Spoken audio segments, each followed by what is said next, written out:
Welcome to Octane Mobile Gaming.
Welcome once again to Octane Mobile Gaming with yours truly, Octane.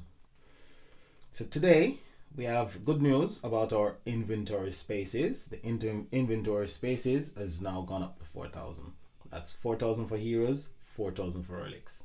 That's welcome change, welcome good news for those of you whose inventory has been full for a long time. You've been deleting cards like myself.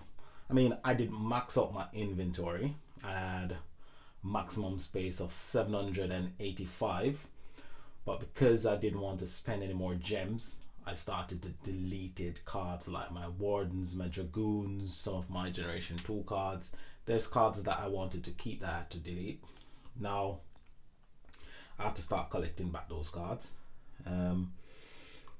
We've got a special event going on, which is in regards to St. Patrick Day. So it's lucky bosses.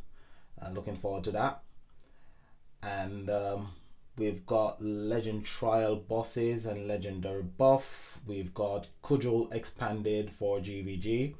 So your existing Cudgel will be updated to be 2 pink stars, which is not too bad. So welcome change all around this week on the news link. We're gonna jump straight in and have a look at this week's deck. So this week's deck is a Arcane Killer, which I knew it would have been from last week. And we're gonna jump straight in and we're gonna have a look at the ultimate form, Courageous Wonder Workers. And this card has got a battle skill that will cleanse 4 debuff affecting your heroes. So we all should know what debuffs are, but for those of you who don't, debuff is like power gem silence, weaken, stuff like that. Things that affect your deck, those are debuff. Buffs are ones that the bosses place on themselves, like might, fear, and stuff like that. Thorns Those are buffs on the bosses. So this will cleanse all 4 debuff on your deck for one and become immune for 1 turn. It would also increase arcane killer attack by 250% plus an additional 1% for every 3 arcane killer intensity for 4 turns. So it lasts the buff on your deck lasts for 4 turns. So that's a buff. When you see the fist comes up on the right hand side of your screen, that's a buff on your deck. Okay, so that increases your damage output. You have other buff, but that's a buff that we're gonna see for this particular deck this week, which is not too bad. There's more powerful decks that we have seen in the past, but as we are collecting more and more arcane killer relics, especially for light arcane killer decks, I think that's the reason why they have reduced the amount of buff that they have given for this particular deck. It's got a passive which is called Green Pinch. Beginning the battle by pinching 2 non-green gems into light gems. So basically this is not gonna produce light power gems, it's just gonna produce light gems. Basically pinching is just like converting or destroying or anything like that, but it will not convert or destroy green gems. So it will only convert non-green gems into light gems, which isn't very useful anyway, because as soon as you activate your battle skills and your battle skills produce power gems, those light gems will get overridden by the power gems anyway. So that's not really a very productive skill. It's just there because it needed a passive, but there's far better passive that they could actually put on this particular deck, but it is what it is. So that's your ultimate form. So far it's not brilliant, but it's good. Not brilliant. Could have been much better. Could have had a higher damage boost. So this is your Master Collection card. So I noticed that they've changed things around, because when I first looked at the deck, I thought this was ultra rare until I see the card just above it, the Shiny Collection Hero. Then I realized, okay, that is actually Master Collection card. So Master Collection card this week will become immune to damage for 1 turn. If attack while immune, creates 6 light power gem 3s. So your Master Collection card and your ultra rare and your ultimate form will create power gems when they are hit. So this deck will be a 3-turn deck. We've had an arcane killer deck before, but it doesn't really produce a lot of power gems. We're gonna have to take a look at that a bit later. The deck has got a 4-turn cooldown. And again, we've got the passive Green Pinch, which will convert 2 non-green gems into light gems, which, as I said, is not very useful at all. Now your ultra rare is this one, Most Revered Sovereign, and Most Revered Sovereign will cleanse 4 debuff affecting your eras. So alongside your ultimate form and this card, they are able to cleanse all debuff on your deck. However, because both cards actually increases your damage output, this battle skill will be affected by Weaken. So Weaken affects any battle skill that actually increases your damage output. It will also increase the Arcane Killer Intensity by an additional 1% for every 4 Arcane Killer Intensity for 4 turns. It lasts for 4 turns, and that's the part of the battle skill that I actually like. It doesn't last for 1 turn, it lasts for 4 turns. And this will be very useful when you're going up against extremely big bosses. That's big bosses that has 800 trillion health. The fight lasts a bit longer, so the longer the fight lasts, the more intensity you'll build up over the period of time that you're fighting those bosses. So this deck is quite useful against those type of bosses. Against lower health bosses, it will not be so useful because it's a Slay event. 2-turn decks are much more useful, much more effective in a Slayer event. I like 2-turn deck in a Slayer event. Deck like these, I really like them in a commander event where the battle determine the length of the battle is determined by the amount of damage output that you can put out, and not about other people basically being part of the fight. So because your bosses can be attacked in a Slayer event by other players, players with 2-turn decks will tend to fare much better than people with 3-turn decks against lower health bosses. Against higher health bosses, it's the people with higher damage output that's gonna fare much better. So this deck will work quite good against bosses with really high health. So let's take a look at our main card and our support card. So this is a main card. It will create 1 power gem trap for 1 turn. If attacked while the trap is active, it will spawn 6 light power gem 1s, which is not bad, but then again, it's a 3-turn card. A card like this, if you've got 2 copies, can create up to 6 power gem 1s. So for free to play players, if you can get 1 from the vault and 1 from the 5-star collection, this card will work really good. Again, it's got the green pinch, which is not useful, so that battle skill, that passive is totally irrelevant. It's got a 4-turn cooldown, which makes this card I wouldn't say very useful, but useful enough where you can actually use it to complete the collection and finish quite fairly well on the solo leaderboard. Now your support card will cleanse 2 debuff affecting your heroes, and it's got illuminating light, which is the passive. At the start of each turn, creates 4 light gems. Again, a passive like this isn't very useful when you activate your power gem spawners, because your power gems are gonna override this particular passive.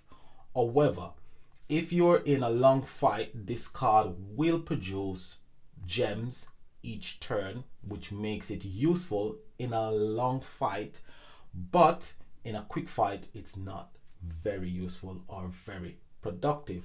However, the cleanse that it has will enable you to cleanse 2 debuff from your deck, which is semi-useful.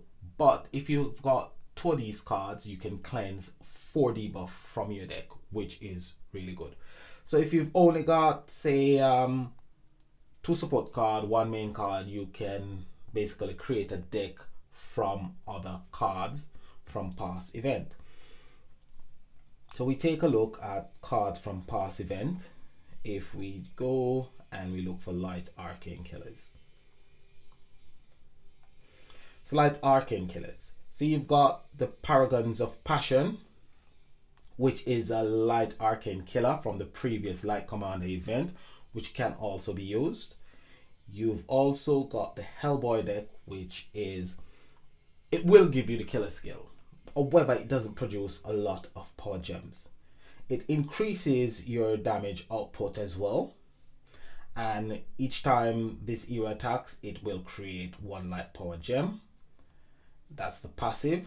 And then the main battle skill is apply Straight Outta Hell, the 3 Slayer hero. Straight Outta Hell will create a light power gem for each time that hero attacks. So basically with this particular card, you only can create a maximum of 4 light power gem 4s.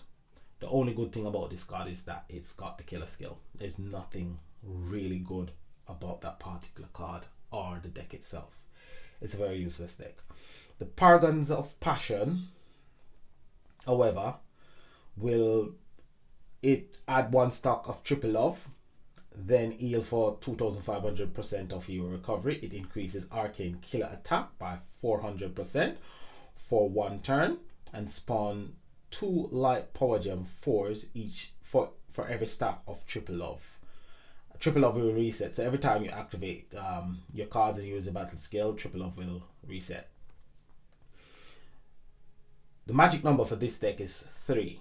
So you need 3 of the cards that will give you 1 stack of Triple Love. So if you're gonna create a deck, using Paragons of Passion, you will have to create something like this.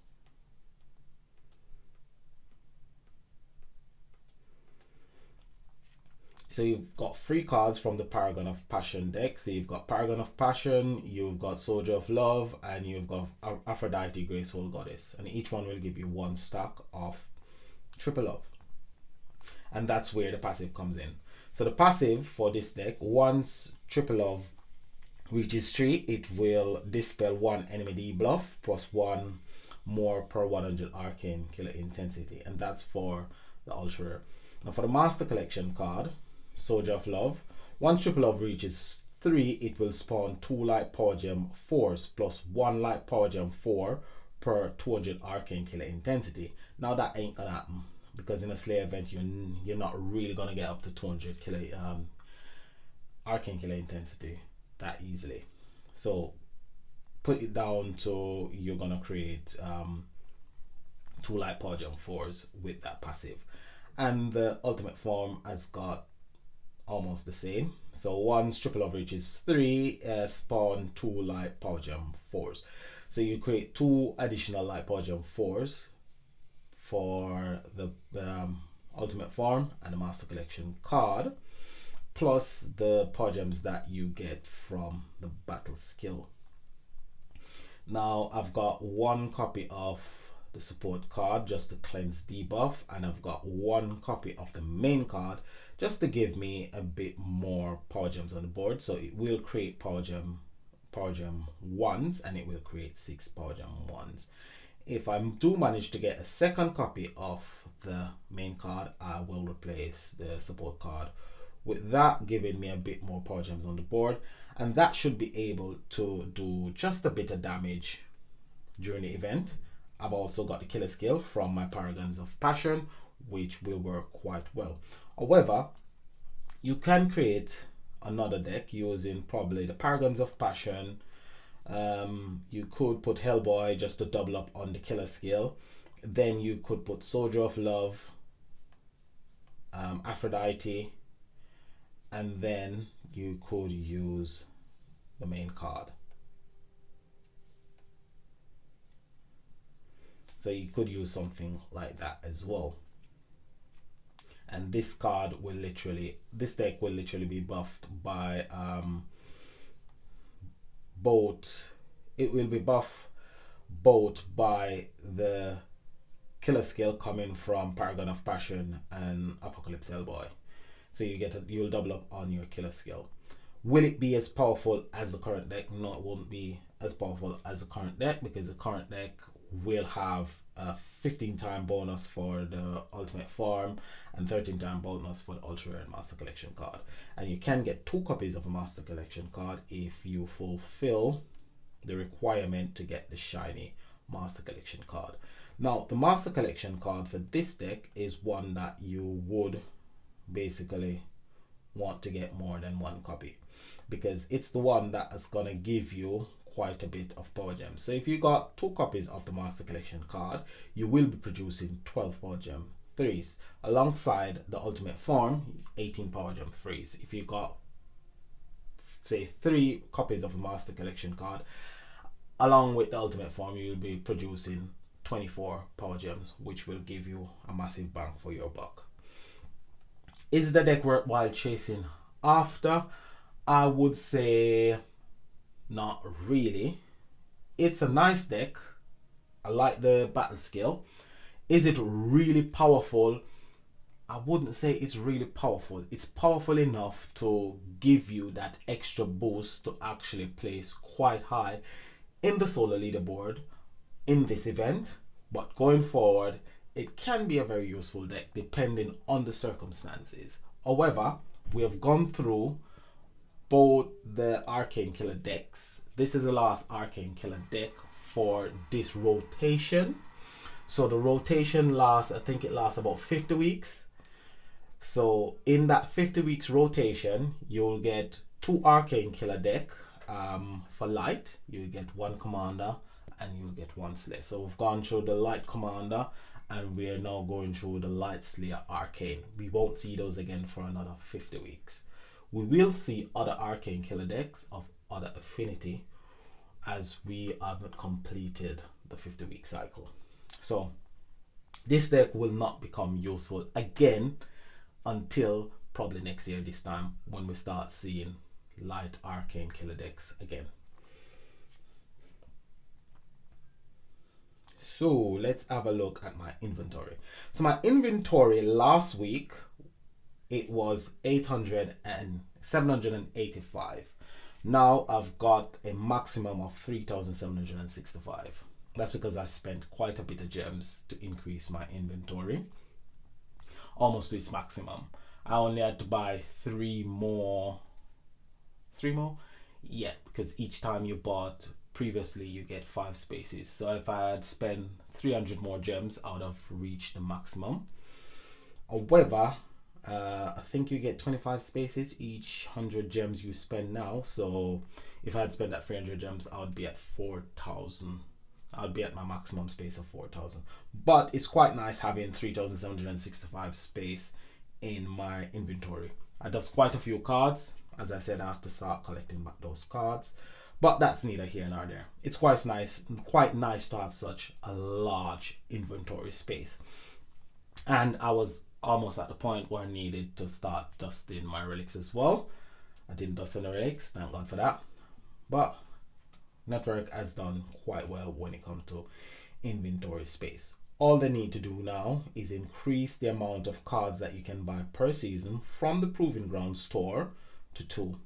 I think 1 is not enough, but still we can only purchase 1 this season. I've already purchased my 1 card for the season, and I'm asking Network, please increase it to 2 cards per season. That is much better, because at least if you've got enough coins, you can actually purchase 2 cards to create an ultimate form from the Proving Ground store. Currently you can't create a ultimate form by using your coins in the Proving Ground store unless you've had a card previously. So you've had to add either Ultra or the Master Collection card to go to the Proving Ground store to buy a card to create an ultimate form, which I think it's defeat the purpose of a Proving Ground store. You should be able to purchase 2 cards, a Master Collection Ultra Rare, to actually create an ultimate form or increase your ultimate form in Pink Stars. So there you have it. That's your deck for this week. The Slayer events have become more fun to play, along with the Commander events. So the game has improved since the beginning of the year, and I'm really enjoying the game quite a bit more. However, I didn't get the deck for this week, so I will be playing around with the decks tomorrow, see if I can find a deck that's really useful. With Slayer event, it's quite fun. You don't have to do all the work yourself. You can tag along, as I say. You just tag the big bosses, people kill the big bosses for you. As long as you put in the work, you can finish quite high on the sort of leaderboard, depending on what league you're in. I'm in the Emperor League, so I'll probably have to work a bit harder than people in, say, the Kings League or the Paladin League. But it is what it is, and that's part of the fun, working a bit hard. So that's all I've got for you today. Tomorrow we'll do a possible deck combination, and I'll try and do my best to come up with a few deck combination that actually works quite well. So for now, this is Octane saying like, subscribe, leave a comment below, and as always, enjoy the rest of your day. Bye for now.